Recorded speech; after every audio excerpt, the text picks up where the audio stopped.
A fundamentalist modernist controversy in Protestant ranks exploded in the 1920s and 1930s.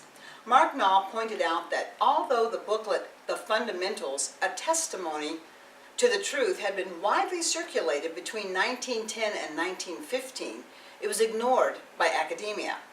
That changed in 1923 when J. Gresham Machen published Christianity and Liberalism after 1,200 Presbyterian ministers signed the Auburn Affirmation, which challenged the Bible's inerrancy, the miracles of Christ, and his incarnation and resurrection.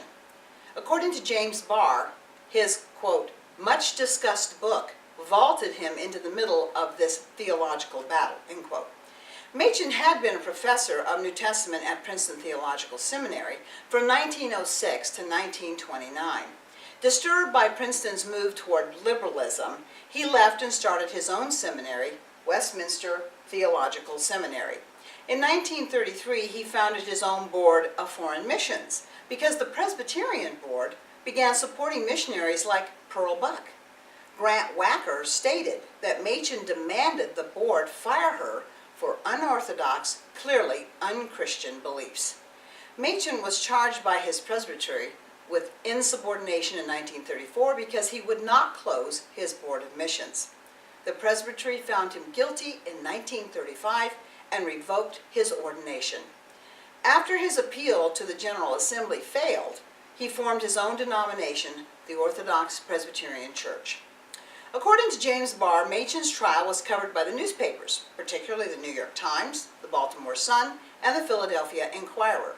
The papers identified him as a fundamentalist, a term that, quote, became synonymous with a popular movement whose leadership often lacked formal education in theology and doctrine, unquote. As a member of academia, he did not like or accept this term and said, quote, do you suppose that I do regret my being called by a term that I greatly dislike, a fundamentalist? Most certainly I do. But in the presence of a great common foe, I have little time to be attacking my brethren who stand with me in defense of the Word of God, end quote. One prominent liberal minister questioned the trial. The New York Times published Dr. Daniel Russell's article March 31st, 1935, in which he said, quote, the whole proceeding raises grave questions for the Presbyterian Church. Was Dr. Machen's trial a fair one? Was the action of the General Assembly of 1934 constitutional? End quote. He went on to encourage the General Assembly to reverse or modify its action against Machen. After the trial, Machen went on to found his denomination.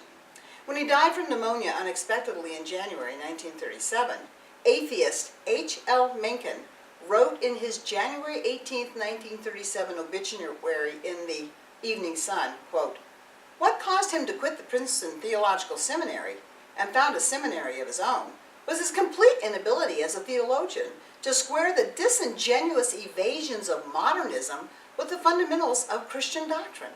He saw clearly that the only effects that could follow diluting and polluting Christianity in the modernist manner would be its complete abandonment and ruin. Either it was true or it was not true.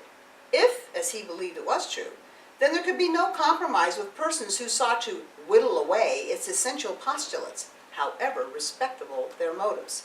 Thus he fell out with the reformers who had been trying in late years to convert the Presbyterian Church into a kind of literary and social club, devoted vaguely to good works, end quote.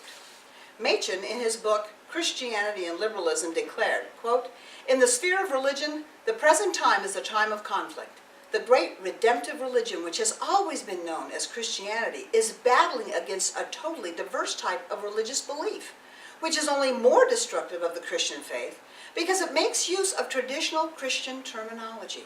The modern non-redemptive religion is called modernism or liberalism, end quote. His words are still true today. Institutions like Liberty University have joined the battle as evidenced by their biblical principles and the study of history guidelines. We as historians would do well to heed these principles and follow Machen into the defense of true Christianity.